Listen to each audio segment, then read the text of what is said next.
Good morning, everybody. Today we are going to talk about the data, and this is one of the most important thing you need to understand in order to understand the human mechanism or the human system. Basically, there are 5 types of the bodies present according to Ayurveda and according to our Hindu scriptures. So there are 5 types of bodies. There is this physical body, then there is this mental body, energy body, bliss body, and then there is also called as a data body, which is called Vigyanmaya Kosh. Now these 5 koshas, according to Ayurveda, are the fundamentals of making a human being. We need to understand that the world has grown up from subtle to gross, not from gross to subtle. स्थूल से सूक्ष्म नहीं हुआ है, सूक्ष्म से स्थूल हुआ है. फॉर एग्जाम्पल, अमीबा से ह्यूमन बींग हुआ है, ह्यूमन बींग से अमीबा नहीं हुआ है. राइट? तो पहले अनहद ध्वनि थी, पहले एम्प्टीनेस था, उसके बाद उसके ऊपर चीज़ें आई हैं. धीरे धीरे पहले एटम आता है, फिर मॉलिक्यूल आता है. राइट?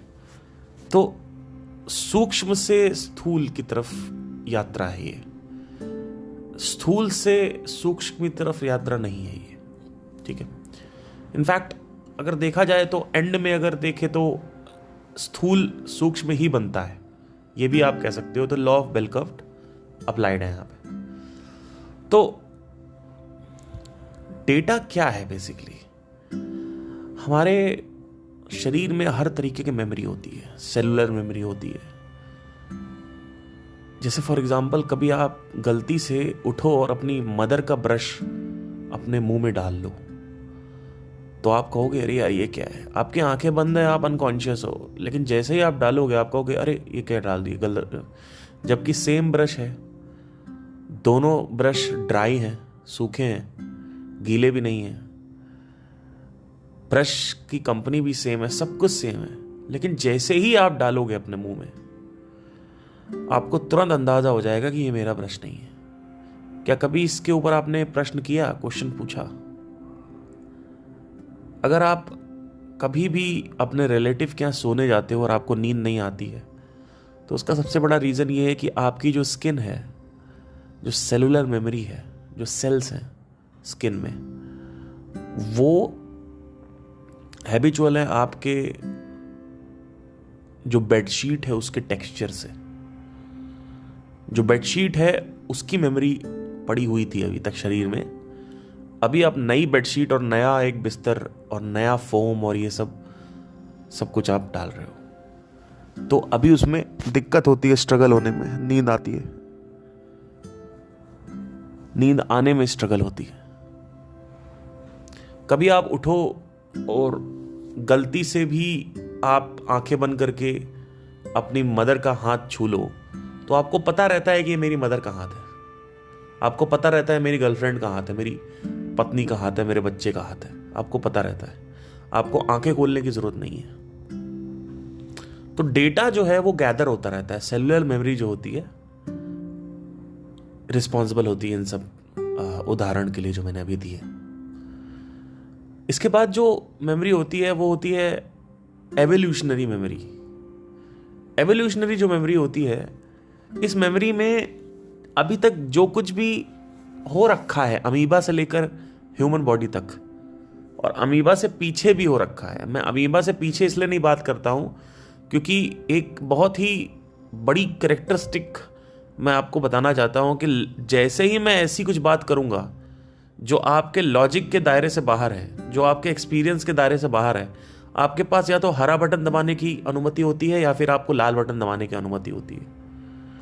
और दोनों ही महामूर्ख हैं. जो आदमी कहते हैं हाँ ये सही बोल रहा है क्योंकि मैं इसका अंधभक्त हूं, वो भी महामूर्ख है क्योंकि वो इन्वेस्टिगेट नहीं कर रहा है. और जो आदमी कह रहा है कि नहीं नहीं गलत बोल रहा है बिना इन्वेस्टिगेट किए, वो भी महामूर्ख है. दोनों ही इन्वेस्टिगेट नहीं किए. और लॉजिक के दायरे से बाहर कई ऐसी चीज़ें हैं इस दुनिया में जिसके बारे में अगर मैं बात करूं तो तुरंत ऐसे यही दो लोग मौजूद होंगे। एक जो सही कायदा होता है किसी भी चीज को जानने का, वो ये होता है कि अगर कोई कुछ बात कर रहा है तो आप ना मानो, ना विश्वास करो और ना उसको जाने दो। ये दूसरा कायदा होता है इसको चीजों को समझने का। ना आप उसको मानो और ना ही आप उस पर विश्वास करो। सॉरी, उसको ना मानो, सॉरी, ठीक है। मानो या ना मानो नहीं करना है, बिलीव और डिसबिलीव नहीं करना है, राइट।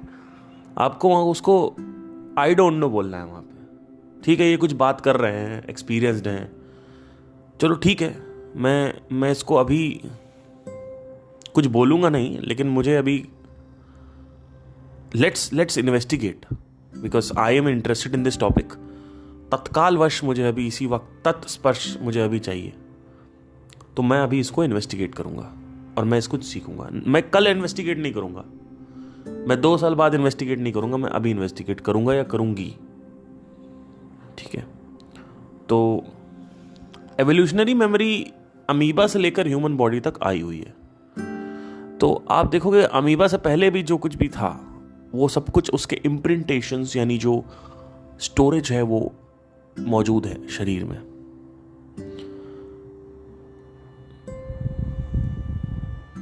ये सारी चीजें जो स्टोर हैं वो 5 लेवल पे स्टोर हैं, ठीक है। पहला लेवल है शरीर का लेवल, दूसरा लेवल है मेंटल, तीसरा लेवल है एनर्जी लेवल, चौथा लेवल है विज्ञान में, यानी विज्ञान में कोश, ठीक है। उसको इंग्लिश में क्या बोलते हैं मैं भूल रहा हूं, I think data body, information body कुछ बोलते हैं उसको, व्हाटएवर। सो आज तक विश्व का जितना भी ज्ञान है वो विज्ञान में कोश में मौजूद है। एनर्जी बॉडी में भी सारी चीजें मौजूद हैं। जब आप एनर्जी बॉडी से मनोमय कोश और अन्नमय कोश में आते हैं, इन तीनों लेवल पे मेमोरी इम्प्रिंटेड है। शरीर की जो मेमोरी है वो शरीर में है, मस्तिष्क से रिलेटेड जो भी मेमोरी है, जो मन से रिलेटेड मेमोरी है, जो भी थॉट्स हैं, जितने भी थॉट्स आप सोचते हो, जो भी आज तक एक्सपीरियंसेस हुए हैं, वो सब कुछ उसमें स्टोर है। और उसके बाद शरीर में प्राणमय कोश का जो ढांचा है उसमें भी स्टोर होते हैं। जब आदमी मरता है तो आगे ना वैसी बात हो रही है जो इन्वेस्टिगेट करने की ज़रूरत है, लेकिन मैं बता देता हूँ क्योंकि मैंने इन्वेस्टिगेट किया है तो मुझे पता है कि ये चीज़ होती है। जब इंसान मरता है तो ये 2 शरीर जो होते हैं ये निकल जाते हैं, पहले 2 शरीर जो है वो ख़त्म हो जाते हैं। तो बसता वही है प्राणमय कोश का ढांचा, विज्ञानमय कोश और ब्लिस बॉडी यानी आनंदमय कोश। ये 5 बाजू, इसमें सब डिविजन्स भी होते हैं, ऐसा नहीं है कि यही 5 लेयर हैं, और भी डिविजन्स होते हैं इसमें, लेकिन अभी इसको मैंने पढ़ा है बट मैं उसमें उतना डीप नहीं जाऊंगा अभी उसमें। तो सवाल ये आता है कि ये कैसे, ये मतलब मेरे अंदर आया, ये सिर्फ क्या ये पढ़ने से आया कि ये 5 शरीर होते हैं। हालांकि आज का टॉपिक कुछ और है बट थोड़ा सा मैं इसको बात करके निकल जाऊंगा आगे। सवाल ये आया कि प्रश्न ये उठा कि जब पढ़ रखा है ऑलरेडी तो उसको मानो। आयुर्वेद में लिखा है, स्क्रिप्चर्स में लिखा है, तो उसको मानो। तो मैंने कहा क्यों माने भाई, क्यों माने? जस्ट बिकॉज आपने कुछ बात बोली है तो मुझे क्यों माननी है उसको? मैं अपना इन्वेस्टिगेट करूंगा ना, मैं अपना ध्यान लगाऊंगा, अपने अनुभव के हिसाब से बात करूंगा। तो मैंने ये देखा कि जो लेयर्स हैं वो हर जगह इन्वॉल्व हैं। अगर आप शरीर में भी देखोगे तो बहुत लेयर्स होती हैं। आप अब अगर कभी एनाटॉमी स्टूडेंट हो तो आपको पता होगा, या फिर आप किसी भी इंस्ट्रूमेंट को देखोगे, आप अगर जैसे आप पूरा का पूरा प्लैनेट अगर आप देखोगे तो उसमें भी लेयर्स होती हैं। बीच में कोर है, मैंटल है, क्रस्ट है, फिर एटमॉस्फेयर है, वो एटमॉस्फेयर की फेरिक लेयर्स हैं।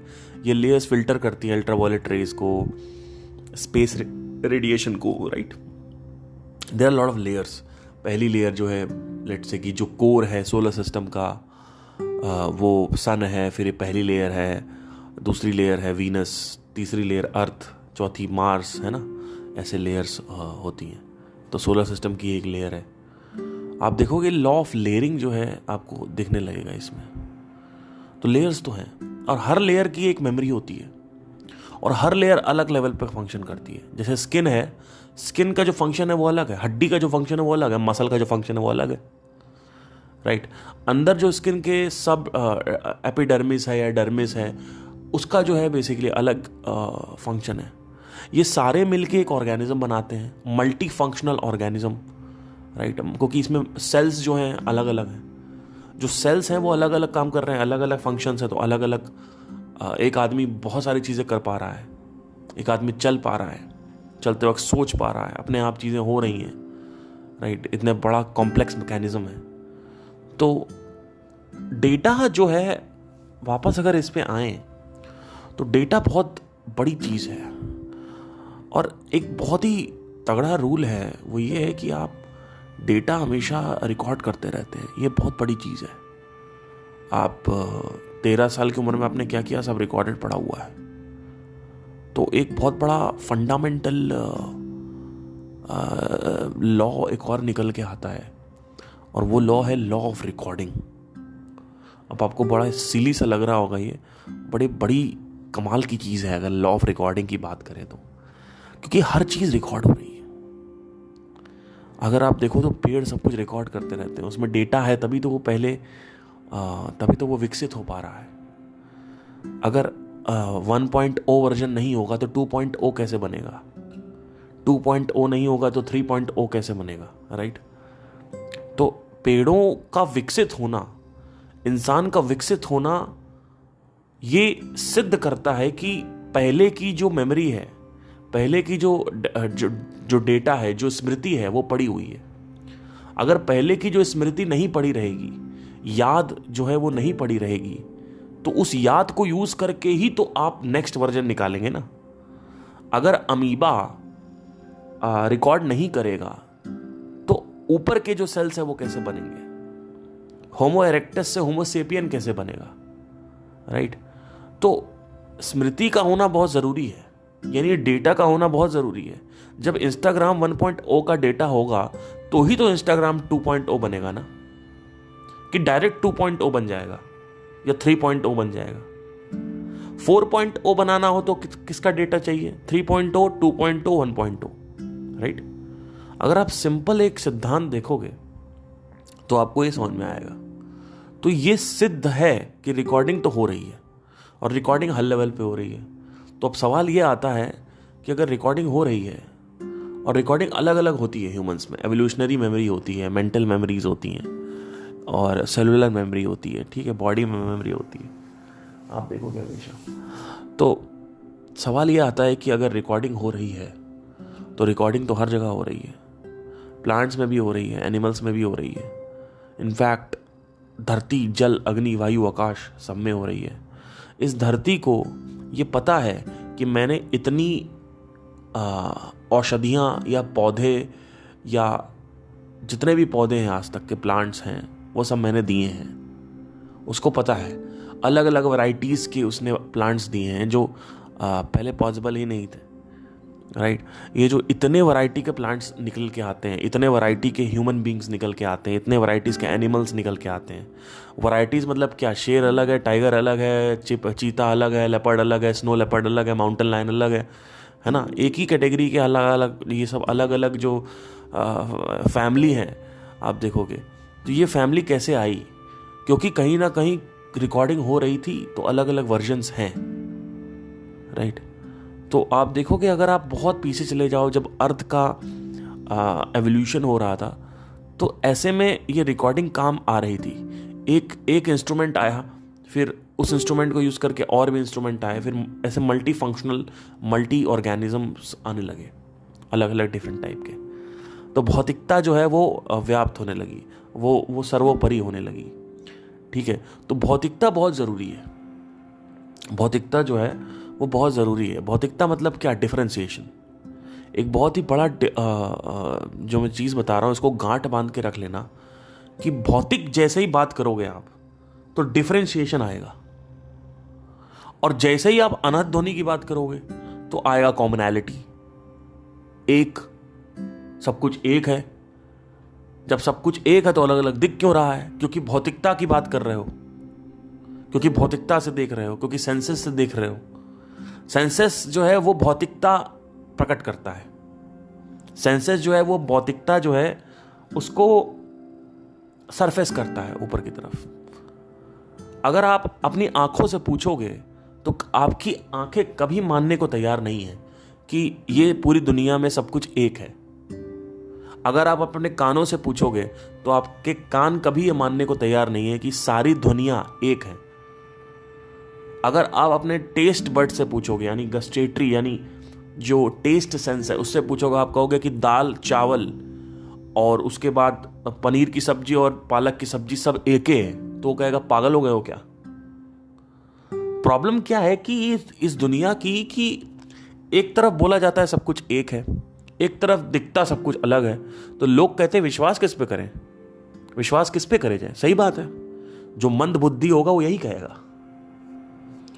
जिसके पास अकल नहीं होगी, जो तेजी में होगा, जो फटाक से बस ऐसे ही आएगा पूछने के लिए, जो एंटरटेनमेंट के लिए क्वेश्चन, और तुरंत नेटफ्लिक्स खोल के बैठ जाएगा, उसके लिए आप देखोगे तो उसके लिए एक ही चीज, यही है, यही महामूर्खता है। क्यों? जब वो देखेगा कहेगा कि हमें तो भैया अलग दिख रहा है, हमें तो अलग सुनाई दे रहा, हमें तो अलग टेस्ट आ रहा, हमें तो ये आ रहा है, तो हम क्यों करें? हम क्यों माने भाई? हम तो गलत बोल रहे हो, आप गलत बोल रहे हैं। तो इसको बोलते हैं महामूर्खता, क्योंकि अब इनकी गलती भी नहीं है, क्योंकि कभी उस तरीके से कंडीशनिंग ही नहीं करी गई, या ये कह सकते हैं गलती है, उतनी बुद्धि नहीं है। तो भिन्नता यानी डिफरेंशिएशन, भिन्न भिन्न भिन्न भिन्न, भौतिक का मतलब ही है भिन्नता। सूक्ष्म जैसे जैसे आप जाते जाओगे तो आप देखोगे सब कुछ एक है, सारे, सब तो एटम्स है, सब तो मॉलिक्यूल्स हैं, वाटर मॉलिक्यूल्स, ऑक्सीजन मॉलिक्यूल्स, लेकिन आप जैसे उसमें देखोगे, स्थूल में देखोगे, सब कुछ अलग है। तो भौतिकता तो भिन्नता प्रकट करेगी, और जो भौतिक है उसको भी लगेगा कि सब कुछ अलग है, वो कभी मानने को तैयार नहीं है। तो इसको कैसे, तो हम कैसे मान रहे हैं, मैं कैसे मान रहा हूं? मैं ऐसे मान रहा हूं कि मैं बीच में एक बड़ा कॉन्सेप्ट ला रहा हूं जो हमें भगवान ने दे रखा है, वो है बुद्धि। जब आप सेंसेस के थ्रू देखते हो तो सेंसेस मानने को तैयार नहीं होते।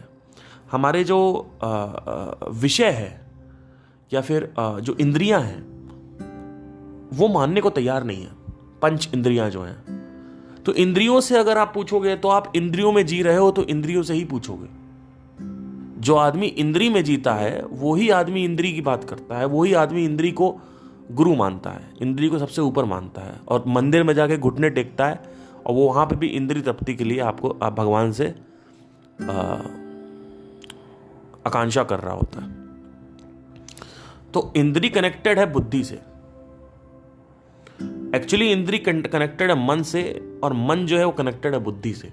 अगर आप बुद्धि बीच में लाओगे तो ही आपको दिखेगा।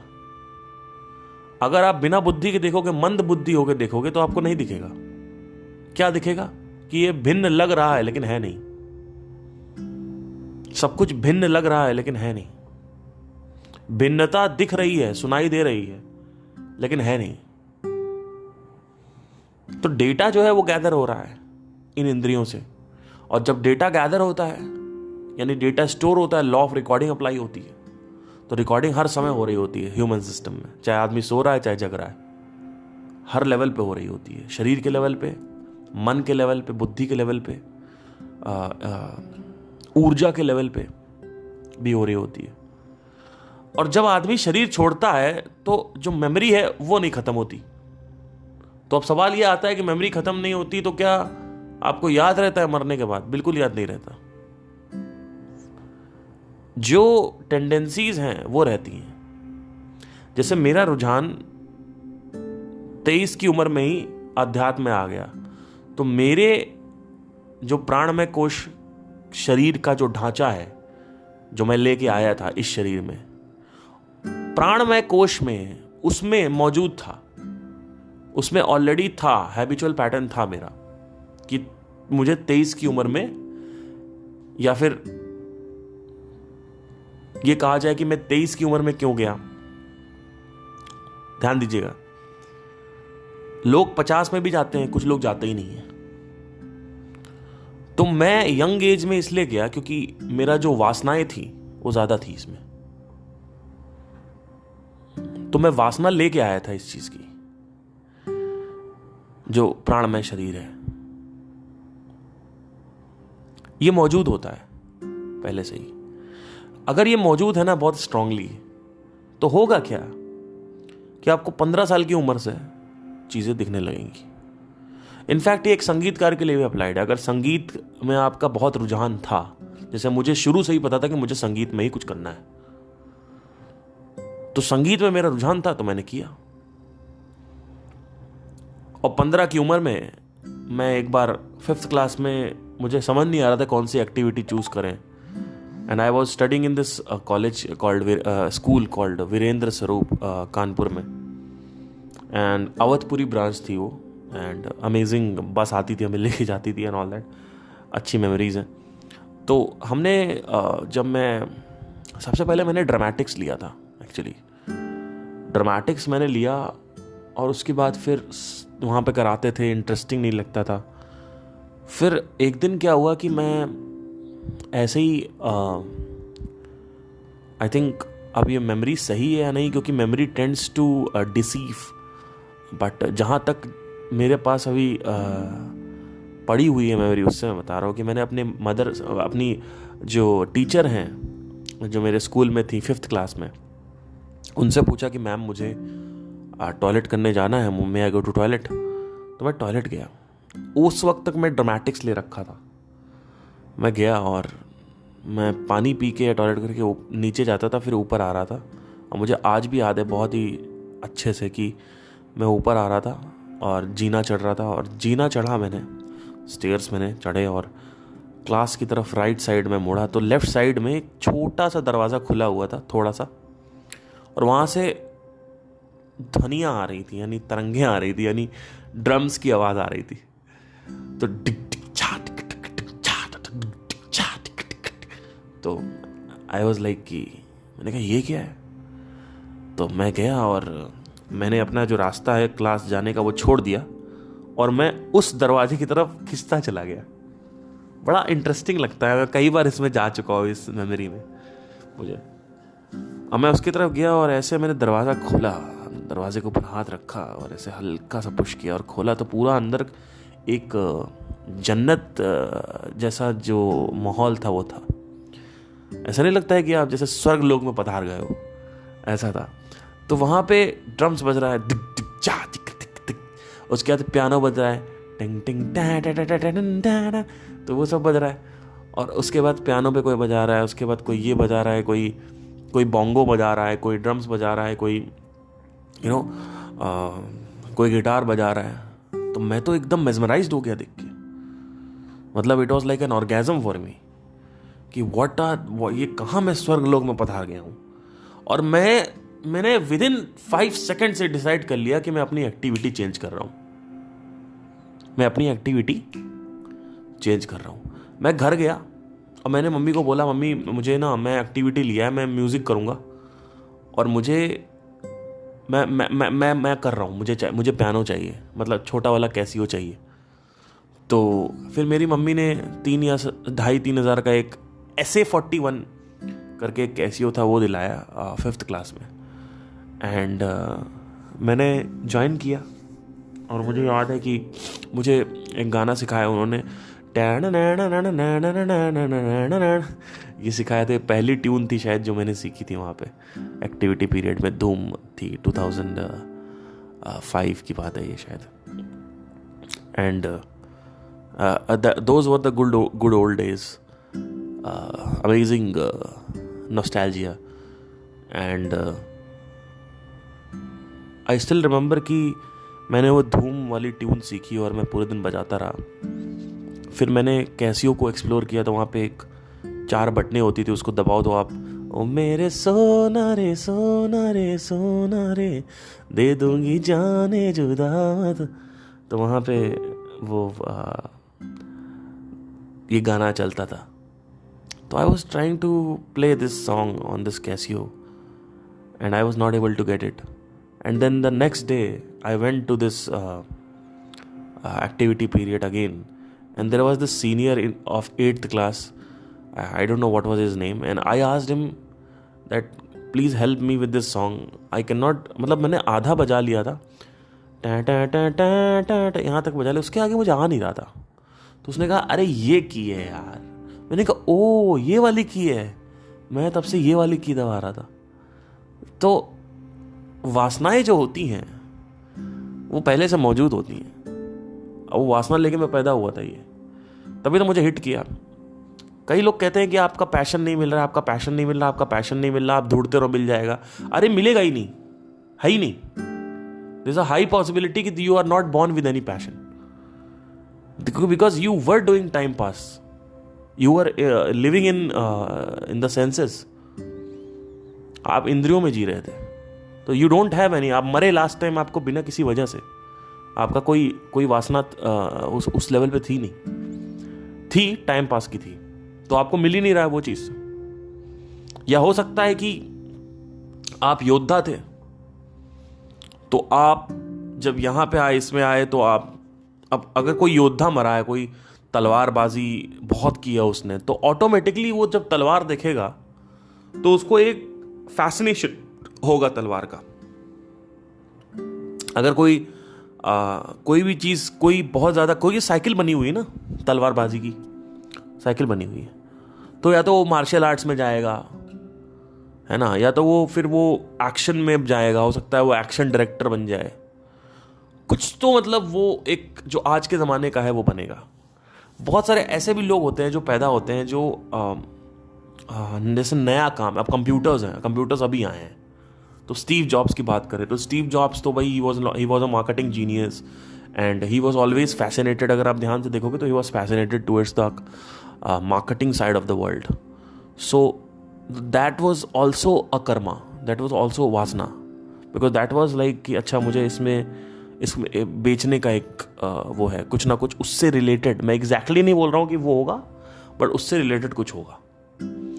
अब चाणक्य हैं, ये सब लोग हैं, लोग मरे तो फिर ये क्या बने, और फिर मतलब इनकी वासना क्या आई। तो अगर मैं ये इस पे एक थोड़ा सा बस ये बोलूँ कि जो आदमी जिस हैबिट को ज़्यादा करता है वही हैबिट आगे कंटिन्यू होती है। क्योंकि आपकी अगर वासना है, उस हैबिट को आपने 80 से 90 साल किया, आप मर गए, उसके बाद मरते वक्त भी आपकी वासना थी कि आपको ये हैबिट करनी है, तो वो आप करोगे। हो सकता है आपको राजनीति में या इन सब चीज़ों में इंटरेस्ट है, तो आप कर रहे हो, पहले भी आप यही कर रहे थे और आप आगे बहुत अच्छे राजनेता थे, तो आज भी आप अच्छे ही राजनेता रहोगे, बिकॉज उस लेवल पे आपकी जो सोच है वो चल रही है। क्योंकि it's not about naming the human वासनाएं और the tendencies, the habits. It doesn't care about all this work कि ओके अच्छा इसके अंदर शरीर को पता है कि अच्छा मैं राजनेता था, ऐसा नहीं है। शरीर को ये नहीं पता है, शरीर को ये पता है, आपके शरीर को जो वासनाएं हैं वो उसको ये पता है कि मेरे अंदर ये हैबिचुअल पैटर्न है कि मैं बुद्धि पे ज़्यादा जोर देता हूँ। मैं बहुत बुद्धि लगाया, बहुत बुद्धि सोचता विचारता था, क्वेश्चन करता था, स्ट्रैटेजी बनाता था, तो अब मैं चाणक्य था लेट से। तो अब ये नहीं कि चाणक्य है तो अब अगले जन्म में भी राजनेता बनेगा या अगले जन्म में भी वो राजनेता ही करेगा, ज़रूरी नहीं है। चाणक्य का मतलब क्या होता है कि जो आदमी तथ्य देखता है, जिसका लॉजिकल माइंड कॉन्कर कर चुका है, जो इंटेलेक्चुअल पे ज़्यादा हैबिचुएटेड है। तो ये शरीर को पता है। शरीर को ये नहीं पता है कि आप राजनेता थे, आप प्रोस्टिट्यूट थे, ये नहीं पता है शरीर को। शरीर को ये पता है कि आप बुद्धि ज़्यादा लगाते हो, आपकी बुद्धि लगाने की ज़्यादा आदत पड़ी हुई है, प्रश्न पूछने की ज़्यादा आदत पड़ी हुई है, तो वो आदमी नेचुरली प्रश्न पूछेगा। वो जैसे ही बड़ा होगा वो प्रश्न पूछेगा। बहुत सारे लोग प्रश्न करने की आदत नहीं पड़ी तो नहीं पूछते हैं। अब आप कहोगे कि अच्छा ये सब तो लेके आते हैं तो फिर यहाँ पे क्या फ़ायदा, फिर तो हमारे ऊपर कोई कंट्रोल ही नहीं है। बिल्कुल कंट्रोल है, बिल्कुल कंट्रोल है। मैं आपको एक कहानी सुनाता हूँ। मैं जब 15 साल का था, 16 साल का था, तो मुझे सिंगिंग में इंटरेस्ट था, म्यूज़िक में इंटरेस्ट था, सब में सब बहुत बहुत ज़्यादा इंटरेस्ट था और मज़ा भी आता था। मतलब वही मैं करता था, सुकून मिलता था, क्योंकि वासनाएं जब आप करोगे तो सुकून मिलेगा। प्रारब्ध कर्म है ना वो, आप ले के आए हो, तो बहुत सुकून मिलता था। और स्पिरिचुअलिटी का जो बीज था वो भी पड़ा हुआ था, लेकिन वो 23 की उम्र में फ्लावर हुआ। जब मैंने दुनिया देख ली तब फ्लावर हुआ। और यही रीज़न है कि बहुत सारे लोग और स्पिरिचुअलिटी में नहीं जाते हैं, क्योंकि वासना ही नहीं है। वासना ही नहीं है। तो वासना बुरी नहीं होती है ना, अच्छी होती है।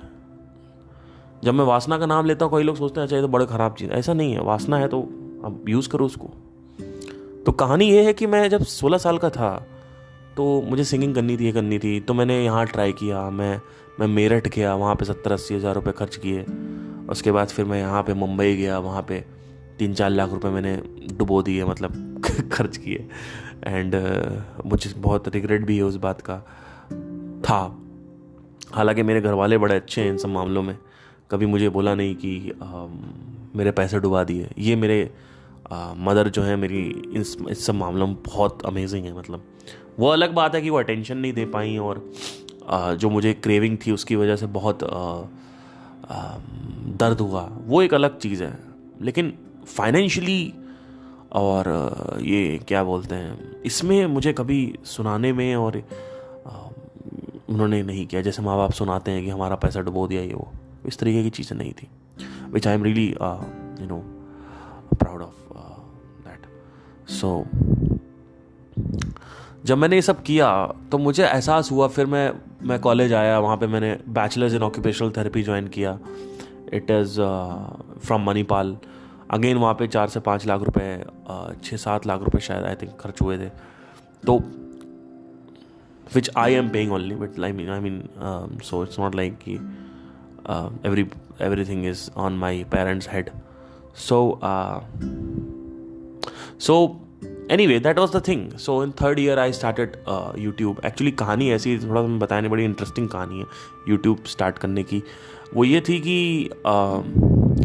SM को मैंने सुनना चालू किया 2016 में। अगस्त से मैंने स्पिरिचुअलिटी में ये रखा, और सुनते अब मेरे अंदर डिज़ायर भी था शेयर करने का। तो जो अनहद चक्र था वो सक्रिय होने लगा, क्योंकि जब आप अनहद नाद सुनते हो तो लव एंड कंपैशन जो उसका फंक्शन है उस चक्र का, वो उभरने लगता है। तो आपको चीज़ों पे प्यार आएगा। तो मेरा प्यार जो था वो बढ़ गया, जैसे मैंने बताया था लास्ट टाइम कि पेड़ों पे प्यार आ रहा है, कुत्तों पे प्यार आ रहा है, सब पे प्यार आ रहा है। जो लोग मेरे को पसंद नहीं है उनके साथ भी बैठ के मैं उनकी बातें सुन पा रहा हूँ, और मैं कोई माइंड रेजिस्ट नहीं कर रहा है, और प्यार आ रहा है। तो क्या हुआ कि लोगों पे प्यार आने लगा। मैंने कहा यार मैंने कुछ कर तो मैं पाया नहीं, सिंगिंग में, म्यूज़िक में मैं कुछ कर तो पाया नहीं, तो मैं एक काम करता हूँ, यूट्यूब पे अपने एक्सपीरियंसेस शेयर कर देता हूँ। छोड़ो, वैसे भी सर बोलते हैं कि सिंपली शेयर इट विद दोस्त and need the most and all that. So मैंने कहा let's share it, and I think first video was uploaded in October, and it was named आपका like how to sing तेरे संग यारा by Partha Singh. That was my first video. You can actually type it on YouTube and you will see it, that how is that video. And I was really पतला दुबला, and that was a Redmi Note 3 का recording. किसी तरीके से I just put it over there. So YouTube पे जब मैंने किया तो क्या हुआ कि ट्रैक्शन आने लगा, व्यूज़ आने लगे, सब्सक्राइबर आने लगे। तो मैंने कहा कि अब मैं क्लासेस भी फ्री दूंगा, सिंगिंग क्लासेस। स्काइप पे देता था मैं। तो एक बंदा था, उस बंदे का नाम था अंतरिक्ष करके, एक बंदा था, एंड ही केम एंड उसने फेसबुक पे मेरे को मैसेज किया कि कंटेंट बहुत अच्छा है, मज़ा आ रहा है देखने में, ये वो। बट मैंने कहा कि देखो अब तो मैं स्काइप कर रहा हूँ फ्री में, वो भी फ्री करूँगा। तो बोलते हैं कि फ्री क्यों करोगे तुम, आप चैरिटी थोड़ी कर रहे हो, आप पैसे लो ना, फ्री क्यों कर रहे हो। तो मैंने कहा हाँ बात तो सही है यार, मतलब स्काइप के लिए मैं पैसे ले सकता हूँ। तो अशोक करके मेरा पहला स्टूडेंट था जिसको मैंने सिंगिंग क्लासेस दी थी, और मैंने 1000 रुपीज़ लिए थे उससे। उसने बोला था आप और लीजिए, आप ये अभी कम ले रहे हो। तो मैंने पहले दिया था, और हफ्ते में 1 क्लास करता था मैं, मतलब 1 घंटे की ही रहती थी, 1000 रुपीज़। और उस समय 1000 रुपीज़ कॉलेज में इट वाज लाइक जन्नत, यू नो, लाइक आपका 5000 रुपये कॉलेज में मिल रहे हैं, ऊपर से 1000 और। तो पहले आप कंट्रोल करते थे कि पिज़्ज़ा नहीं खाना है, ये नहीं खाना, वो नहीं खाना, कि मतलब यहाँ पे पेस्ट्री नहीं खा लेनी है और ये नहीं खा लेना, पैसे ख़त्म हो जाएंगे। क्योंकि हमारा कैंटीन थी और वहाँ पे ही 2500 चले जाते थे। 2500 मेरे खर्चे के बचते थे पूरे महीने के, आप सोचिए।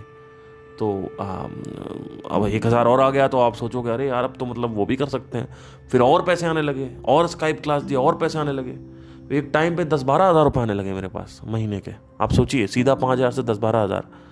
और मैं क्लास में सबसे अमीर, I was the richest person in the class, because सबको उतने ही मिलते थे, 5-6-7 लाइक दैट। और मेरे को 15-20 आने लगे बाद में, थर्ड ईयर के एंड तक मैं क्लास देता था। फिर बीच में लोगों ने बोला कि यूट्यूब में आपके व्यूज़ आ रहे हैं तो आपने मोनेटाइज क्यों नहीं कर रखा है। तो मैंने कहा क्या बात कर रहा, मोनेटाइज भी कर सकते हैं क्या यूट्यूब पे? हाँ। तो मैंने देखा कि 1,80,000 व्यूज़ मेरे टोटल हो गए थे। उसके बाद मैंने मोनेटाइज किया उसके बाद मैंने मोनेटाइज किया, तो उतना पैसा मैंने छोड़ दिया। तो मैंने कहा अच्छा मोनेटाइज कर सकते हैं, तो मोनेटाइज कर दिया उस वक्त। तो मोनेटाइज किया और यूट्यूब उस समय 2016 में तगड़ा ट्रैक्शन ले ही रहा था। तो मेरे पास इतने पैसे होते थे और मतलब घर से भी आ रहे ये वो, 5000 घर से, 10,000 ऊपर से। अरे भाई अलग ही लेवल, मतलब पिज़्ज़ा खा रहे हैं, ये खा रहे हैं। एक मेरा फ्रेंड था, उसका बर्थडे था क्लास में, मैंने उसको 1200 रुपये का हेडफोन गिफ्ट कर दिया ऐसे ही। आप सोच नहीं सकते। लोग, आप सोचो कॉलेज में आप किसी को ऐसे एकदम से गिफ्ट कर रहे हो तो आदमी बड़ा अमीर हो रहे हो, क्या बात है, ये सब मेरे को क्लास में सब बोलते थे। तो मज़ा आता था कि यार ये क्या हो रहा है। तो जब मैं नोएडा आया सब कुछ ड्रॉप आउट करके, मैंने कहा कि मैं I have to drop this out, क्योंकि मुझे ना इसी में करना था। क्योंकि जब यूट्यूब का जो सब्सक्राइबर बेस बढ़ गया, 50-60 हज़ार सब्सक्राइबर हो गए, 1 लाख सब्सक्राइबर हो गए, तो मैंने कहा यार यही करते हैं, क्या टेंशन है ना, इसको छोड़ते हैं, ये क्या करना है इसको। तो मैंने छोड़ दिया। तो मैंने 4th ईयर में मैं फेल हो गया और मैं छोड़ दिया। मैंने कहा कि लास्ट ईयर था मेरा, तो सब बोल रहे थे लास्ट ईयर क्यों छोड़ दिया, ये वो एंड ऑल दैट। तो मैंने कहा नहीं, मुझे नहीं करना। हालांकि मुझे एनाटमी बहुत पसंद थी। अगर मैं कोई पूछेगा कि आपको म्यूजिशियन के अलावा क्या करना है, तो मैं एनाटमी करता था। I used to love the subject anatomy and all that. मैं छोड़ के नोएडा आ गया। नोएडा में जब मैं आया तो मैं यहाँ पे शेयरिंग में रहता था, 4-5 हज़ार रुपये हम देते थे। मैं रहता था, मास्टर बेडरूम मैंने ले रखा था, बाकी 2 रूम थे उसमें दोस्त रहते थे, तो वो सब मैंने ले रखा था। तो मैं रहता था आराम से और खुद ही खाना बनाते थे, क्योंकि उतना पैसा नहीं था। ऑलमोस्ट मैं कमाता था 8-10 हज़ार रुपये, 12 हज़ार रुपये क्लासेस से, तो 15 निकल आया, कभी 12 निकल आया, ऐसे ही आता था। तो मैंने कहा चलो ठीक है, अब नोएडा में आया, वहाँ पे अकेले रहे, मतलब 2 लोगों के साथ। और पर वो चीज़, कोई घर से पैसे लेने बंद कर दिए फिर मैंने वहाँ से। ये चीज़ थी कि मैं घर से पैसे लेने मैंने बंद कर दिया। मेरे को फिर डिसीजन क्या है, जब 2-3 साल और हो गए, 2020 में मैंने 4 साल हो चुके थे मुझे यूट्यूब करते करते, और मेरे को एक डिसीजन हुआ। मैंने कहा यार मैं यूट्यूब कर रहा हूँ, मेरे 1-1.5 लाख सब्सक्राइबर हैं और मेरे पास पैसे ही नहीं है। तो वहाँ से फिर मैंने ये डिसाइड किया कि अब मैं यूट्यूब नहीं करूँगा। And I stopped making the videos. मतलब मैंने कुछ एक्सपेरिमेंट्स करे 2021 में और 22 में। 21 में थोड़े बहुत जैसे प्रैंक वगैरह करना, लेकिन वो मेरे नेचर से मैच नहीं कर रहा था। तो मैंने कहा कि I will not do this, because ये तरीका सही नहीं है पैसे कमाने का, क्योंकि मैं पैसे के लिए कर रहा था। मैं कहता कि इसकी ये, क्योंकि इसमें यूट्यूब में हम ऑल दैट, मतलब यूट्यूब के बेस पे आप पैसे नहीं कमा सकते। मतलब आपको इतना नहीं आएगा कि दिक्कत हो जाएगी, या तो आप बहुत ऊपर के लेवल पे हो। तो फिर मैंने एडवर्टाइजिंग करी। अब जो पूरा का पूरा कहानी मैंने क्यों सुना है मैं आपको बताना चाहता हूँ। मैंने 2020 में एडवर्टाइजिंग करी, मैंने एडवर्टाइजिंग सीखी, मैंने फेसबुक ऐड सीखे, मैंने ये सीखा, मैंने गूगल ऐड सीखे, मैंने सब कुछ सीखना चालू किया। तो बात ये नहीं है कि वासना अगर है आपके अंदर तो आप वही करोगे जो आप करते आए हो। ऐसे भी लोग हैं जो करते हैं, लेकिन आप चेंज भी कर सकते हो और इसको ख़त्म भी कर सकते हो। और वो ख़त्म करने का एक स्लॉट पीरियड मिलता है 0 से 80 के बीच में, आप जब जिंदा होते हो, 0 से 100 के बीच में, ठीक है। 100 साल की आपको ज़िंदगी जो मिलती है, जो जीवन है, जो बॉडी है, जो इंस्ट्रूमेंट है, ये व्हीकल आपको मिल रखा है। इस व्हीकल में ही आप रह के कर सकते हो चेंज वासना।